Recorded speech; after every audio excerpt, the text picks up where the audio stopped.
안녕하세요. 상승미소입니다. 최근에 저에게 메일을 주시는 분들의 내용을 읽다 보면 생각보다 상당히 많은 분들이 중국 펀드에 투자하고 있다는 사실 깜짝 놀랐습니다. 이거 조심해야 되겠다. 제 방송에 영향력이라고까지 말하긴 그렇지만 방송을 듣고 투자하신 분들이 의외로 많다.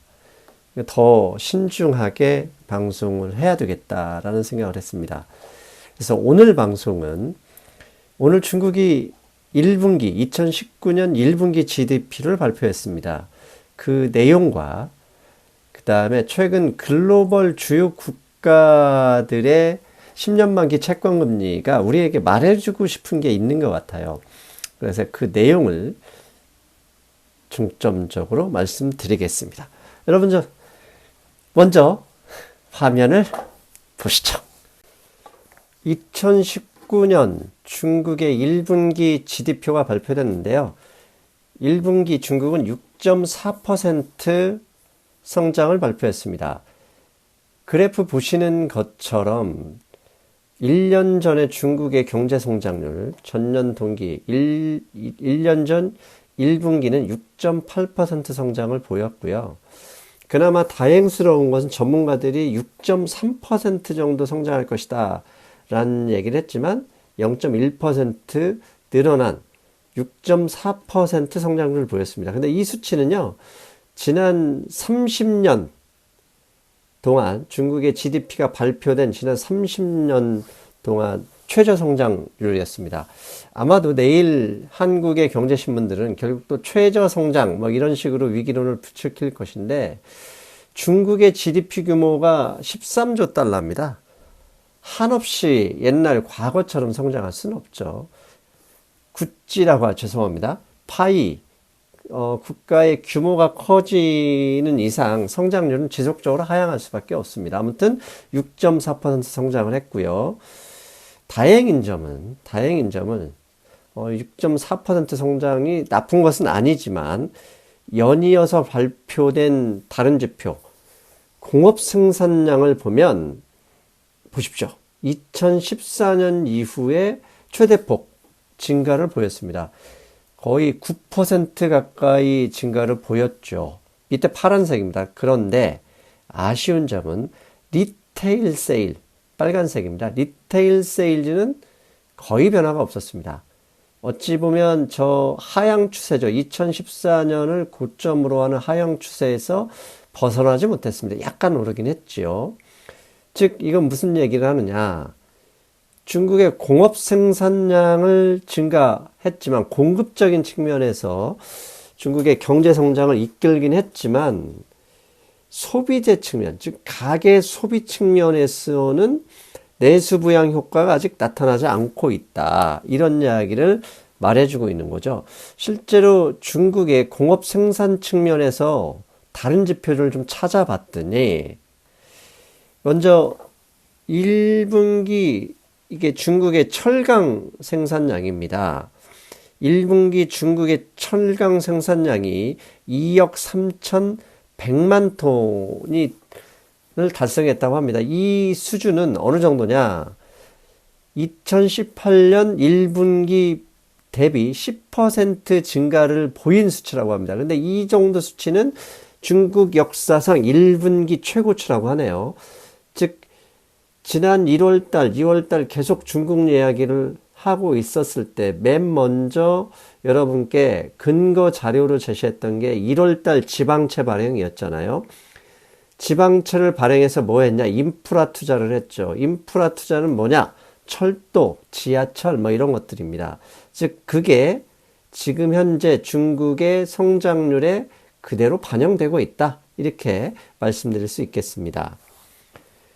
또 하나 보면 철광석 가격입니다. 구리와 함께 철광석 같은 경우는 웬만한 주요 건설 자재, 공업 생산, 설비 이런 데 반드시 필요한 원자재잖아요.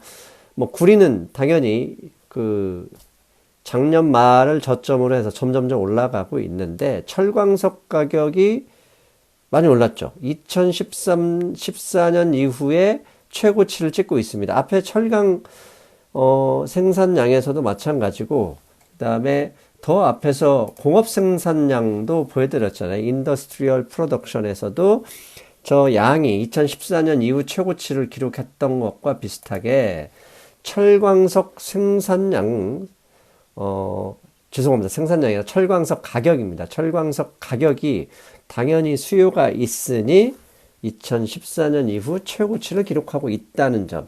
그만큼 중국이 지금 지방채 발행, 그 다음에 재정적자 확대 등을 통해서 경기 부양책을 하고 있었고, 이미 여러분 많이 들으셨잖아요. 그게 경제 성장에 저렇게 효과적으로 보여지고 있는 거죠. 그러니까 실질적으로 중국의 재정정책 등이 효과를 발휘하고 있다. 검증되고 있다. 최근에 중국 주식 상승이 단순히 나오는 건 아니구나라고 여러분도 이제 인정해줘야 되겠죠? 그런데 이제 한 가지 안타까운 점이 있습니다. 이게 보시는 그림이 자동차 판매량입니다. 중국의 2월 자동차 판매량은 전년 대비 마이너스 17%입니다. 자, 중국에서 자동차 생산이라는 것은 공업 생산을 차지하는 비중은 둘째 치더라도 가계 소비의 핵심적인 축이잖아요. 내구재로서, 그 다음에 가계가 얼마나 소비 지출을 늘리냐를 평가하고 바라볼 수 있는, 관찰할 수 있는 지표 중에 하나가 자동차 판매량인데, 이 지표 자체가 전년 동기 대비 마이너스 17%라는 거.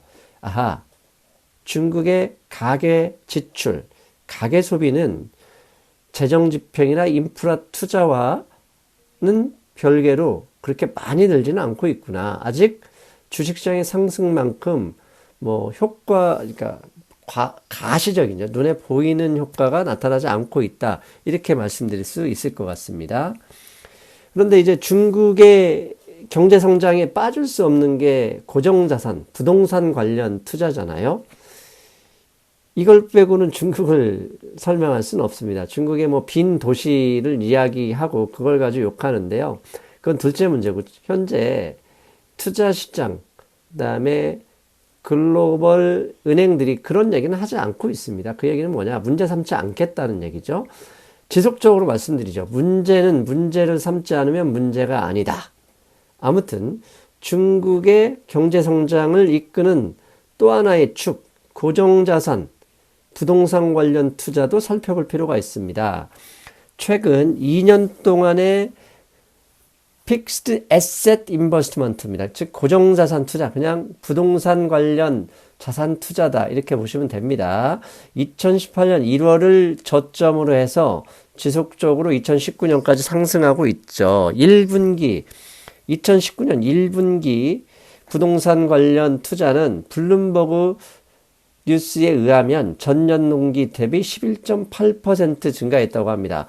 물론 2018년 1월 달에는 9.5%, 그러니까 2019년 들어서 더 이게 증가 속도가 빨라지고 있다는 얘기입니다. 그리고 실제로 이렇게 부동산 투자가 증가했다, 투자가 늘어났다, 돈이 몰리면 가격은 올라갑니다. 돈이 몰리면 가격이 올라가고, 더 많은 돈이 몰리면 버블이 생긴다. 버블이 폭발하면 그게 바로 부채 디플레이션이고 경제 위기인데, 아직까지 그걸 논하자는 얘기가 아니고요. 돈이 저렇게 몰렸어. 무려 11.8% 증가했으니 중국의 부동산 가격을 살펴보자. 다 살펴보고 싶었지만 블룸버그에서는 중국의 북부 주요 도시만 나와 있습니다. 베이징, 그다음에 상하이, 이런 나라, 발음을 잘 못하겠습니다. 텐진, 이런 도시들, 이런 지방들을 보면, 이 하베이를 빼고는 보시죠. 장난 아니죠? 심지어 텐진 같은 경우는 1년 전보다 27.4%가 올랐답니다. 역시 만리장성 스타일은 한번 오르면 화끈하게 오르는 거죠. 거의 중국의 주요 도시들, 베이징, 상하이를 비롯한 주요 도시들의 부동산 가격이 저렇게 올랐다. 괜찮죠? 괜찮습니다. 이건 죄송합니다. 이건 부동산 가격이라기보다는 픽스드 에셋 인베스트먼트네요. 그러니까 여기가 주요 도시의 고정자산 투자가 되겠네요. 죄송합니다. 제가 잘못 봤습니다. 앞부분에서 그 부동산 가격 상승 그걸 제가 봤었는데 그게 빠져 있네요. 아무튼 저렇게 부동산 관련 투자가 늘었다는 얘기는 가격이 올랐다는 얘기다. 제가 이따 방송 끝나고 중간에 한번 찾아보겠습니다. 없으면 다음 주라도 꼭 찾아낼게요. 자, 이렇다면 오늘 GDP를 발표한 중국 공업생산, 그 다음에 소매 매출을 발표한 중국의 이 지표를 통해서 현재의 중국 경제 상황을 몇 가지 추론해 보겠습니다. 그러면 여러분도 앞으로 중국에 대해서 어떻게 보실지 판단할 수 있는 근거가 될 수 있을 거라고 생각하거든요. 첫째, 중국의 부양책, 경기 부양책이 효과를 발휘하고 있다. 이렇게 현재 말씀드릴 수 있겠죠. 특히 지방채 발행을 통한 인프라 투자 활성, 그 다음에 재정 집행 등을 통한 부동산 활성화. 저는 이제 론마켓과 관련이 있겠죠. 유동성 확충 정책. 저런 정책이 효과를 발휘하면서 철강 생산량 증가, 그 다음에 철광석이나 구리, 석유, 심지어 석유 가격 등의 원자재 가격의 상승을 이끌고 있다. 이렇게 말씀드릴 수 있겠죠. 그 다음에 앞에서 잠깐 언급했던 대로 주요 도시의 부동산 관련 투자 금액이 심지어 텐진 같은 경우 27% 증가한 것으로 볼 때 부동산 가격 상승도 일부 진행되고 있다 추론할 수 있고요. 이 모든 게 가장 선두에 서 있는 정부 재정정책의 선봉격인 것이 뭐냐? 1월부터 있었던 지방채 발행입니다. 중국 주식에 관심을 기울여야 한다라는 방송에서 1월 달에 중국의 지방채 발행을 예를 들었는데요. 중국은 3월에 끝낸 양회를 지나서 통상적으로 지방채를 4월, 5월부터 발행을 하는 게 일반적이었습니다. 그런데 올해는 양회도 시작되기 전에 1월부터 적극적인 지방채 발행을 통해서 인프라 투자를 했어요. 즉 경기 부양, 경제 성장률 확충을 위해서 중국 정부가 발을 벗고 나선 거죠. 저게 효과를 보고 있다. 두 번째는 앞에서 리테일 세일, 그 다음에 자동차 판매량의 감소를 볼 때 내수 부양의 가장 큰 축 중에 하나가 되어야 할 중국의 가계 소비는 아직 움직이고 있는 모습은 살펴볼 수가 없다. 자동차 판매량이라는 게 단순히 자동차가 아니죠. 가계에서 소비하는 가장 큰 지출 품목 중에 하나인데 그게 마이너스 17%라는 얘기는 아직 가계가 지갑을 열고 있지 않다. 당연히 관련되어 있는 소매 매출이 변화가 없는 게 이해가 되는 거죠. 이렇게 소매 매출이 아직 증가, 재정 집행 통해서 인프라 투자를 하면서도 아직 증가하고 있지 않은 이유는 여러 가지 이유가 있겠지만 작년부터 우리 중국 경제를 급속하게 이게 심리적으로 얼어붙게 했던 게 미국과의 무역 분쟁이잖아요. 근데 현재 타결 가능성이 상당히 높아지고 있지만 아직 완전히 타결된 건 아니고 있고, 그 다음에 트럼프 대통령이 또 누굽니까? 언제 어떻게 손바닥을 뒤집을 줄 모르니 아직은 시민들이 멘탈을 회복할 정도의 완벽한 증거를 기다리고 있다. 증거가 없으니 아직 소비를 늘리지 못하고 있다. 이렇게 추론할 수 있겠습니다. 세 번째입니다. 그렇다면 중요한 거죠. 재정 집행, 인프라 투자 확대 등을 통해서 경제 성장, 경기 부양 정책을 하는데 이게 속도를 내고 시스템적으로 이어지려면 내수 부양이 필요합니다. 내수 부양의 핵심은 결국 가계 소비 증가고요. 그러면 가계 소비 증가가 아직 안 나타나고 있지 않습니까? 그렇다면 중국 정부는 이제 재정 집행이 효과를 보고 있는 1단계를 넘어서 2단계 가계 소비 지출을 나올 수 있는 정책을 취할 가능성이 높다. 왜? 경제 성장의 연속성은 결국 민간에서 소비를 증가시켜 줘야 되고 그 소비에 근거로 해서 기업이 투자를 확대하면서 고용을 늘리게 되잖아요. 이 과정이 반드시 필요하거든요. 즉 내수 부양 정책은 가계 소비 확대를 통해 완성이 된다. 그러므로 중국 정부는 가계 소비 증가가 나올 때까지 어떤 정책을 하게 될 가능성이 높다. 그렇다면 그 어떤 정책은 무엇일까? 여러분 무엇이라고 생각하십니까? 맞춰보십시오. 퀴즈 한번 낼까요? 이미 알고 계실 수 있습니다. 제가 생각하는 가계소비 지출 확대를 위한 중국 정부의 정책은 무엇이 있을까? 그 중에 대표적인 걸 하나를 꼽으라고 말하면 얼마 전 중국의 경제부총리가 그들 의회에서 했던 말입니다. 이런 얘기를 했습니다. 중국 정부는 will continue to use monetary policy tool. 예, 통화정책입니다. 즉 중국 정부는 지금 재정집행 및 지방채 발행 등을 통해서 경기 부양책을 하고 있는데 이것을 더 효과적으로 진행시키기 위해서 어떤 정책을 펼칠 것이냐? 머니터리 팔러시, 통화정책을 확대할 것이다 라는 겁니다. 통화정책이 뭐가 있습니까? 유동성 확충이죠. 유동성 확충이 뭡니까? 기업의 중국 기업들, 부채 많은 기업들을 살려주기 위해서 부채를 더 쉽게 대출을 늘려주는 정책이고 그 정책에 의해서 나올 수 있는 가능성 있는 정책은 뭐다? 지준율 인하. 그걸로보다 더 효과적인 게 뭐다? 금리 인하. 금리를 인하하게 되면 뭐 합니까? 은행 이자도 않는데 소비를 진작시킬 수 있죠. 그리고 더 중요한 거, 주식시장을 부양하면 주식시장은 전국에 있는 모든 사람이 동시에 올라가고 내려가는 걸 볼 수 있습니다. 계속적으로 성장하게 되면 결국은 경기가 좋아진다 생각하면 멘탈이 개선되는 효과가 있기 때문에 그쪽도 분명히 이런 통화정책과 함께 진행할 가능성이 높다. 이렇게 말씀드릴 수 있겠습니다. 자, 여기까지가 중국이고요.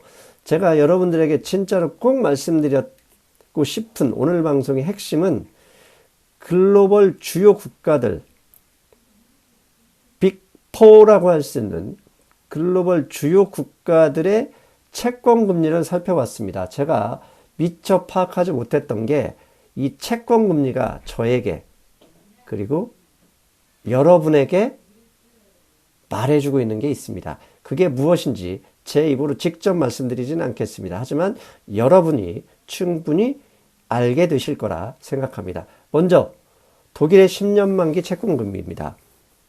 독일의 10년 만기 채권금리 점선은요 0%입니다.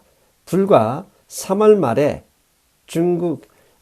독일의 PMI나 무역수지 관련 발표가 나오자마자 10년 만기 채권이 마이너스 0.08까지 그대로 노스다이브, 코 밑으로 빠졌었습니다.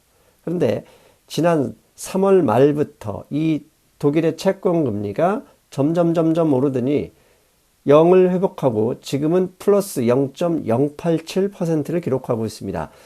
저것도 말도 안 되긴 합니다. 10년 동안 돈 빌려주는데 0.08% 이자 받는다는 게 이게 참 답답하죠. 그만큼 돈이 많이 풀려 있다는 것도 있고 아직도 경기 회복이 완전하지 않다고 말할 수는 있지만 지난 3월 말 이후로 저 채권 금리가 슬금슬금 올라서 어느새 마이너스 금리를 넘어섰다. 독일의 10년 만기 채권 금리였습니다. 두 번째, 일본의 10년 만기 채권 금리입니다. 일본의 10년 만기 채권 금리는 아직도 마이너스 0.0008%이긴 하지만 지난 3월 말에는 마이너스 0.12까지 빠졌던 게 어느 순간 슬금 올라왔습니다. 독일하고 거의 비슷한 모습이죠. 그렇다면 세 번째 국가 중국입니다. 중국의 10년 만기 채권 금리가 지난 3월 말에 3.05까지 내려갔다가 3월 말부터 독일, 일본과 아주 유사하게 아주 비슷하게 점점점 우상향하면서 오르다가 오늘은 녹화하는 4월 17일 수요일 현재 3.427%까지 올라왔다는 사실. 마지막으로 이 나라 채권금리를 봐야죠. 어느 나라겠습니까? 예, 미국의 10년 만기 채권 금리를 보겠습니다. 우리가 장단기 금리 차만 가지고 열심히 경제 위기다 이런 이야기 속에서 싸우는 순간 미국의 10년 만기 채권 금리도 독일, 일본, 중국과 너무나 유사하게 3월 말 2.35 밑으로 떨어졌던 저 채권 금리가 슬금슬금 올라서 2.605%까지 왔습니다. 여러분, 독일, 일본, 중국의 경우는 가장 가파르게 올랐습니다. 왜냐하면 저렇게 많이 인플레이션, 경기 회복 가능성이 보이는 지표들이 나오는 것을 알고 있었을 수도 있고요. 중국 정부가 저렇게 많이 채권을 발행했을 수도 있습니다. 아무튼 그게 중요한 게 아니라 채권 금리가 빠지는 게 경제 위기의 신호로 해석했던 지난 몇 달을 생각한다면 독일, 일본, 중국, 미국의 10년 만기 채권 금리가 지난 3월 말부터 슬금 올라가고 있었다는 사실. 3월 말부터 S&P 500 지수나 중국의 상하이 인덱스, 다우지수 등 주요 지수를 한번 여러분들이 직접 꼭 살펴봐 주셨으면 좋겠습니다. 저 채권 금리가 우리들에게, 금융시장에게, 여러분들에게 무엇을 말하는 것 같습니까? 경제 위기가 오니 숨으라고 말하는 것 같습니까? 인플레이션이 점점 발생하는 경제 성장, 경제 활성화, 최소한 경기 침체를 넘어설 가능성이 높다고 말하는 것 같습니까? 여러분들 댓글로 여러분의 의견을 말씀해 주십시오. 자, 여러분, 오늘은 중국의 GDP 발표와 함께 글로벌 주요 국가들의 채권 금리가 여러분에게 그리고 저에게 금융시장에게 말해주고 있는 것을 찾아봤습니다. 저는 일요일 금융시장 브리핑에서 뵙겠습니다. 여러분 안녕.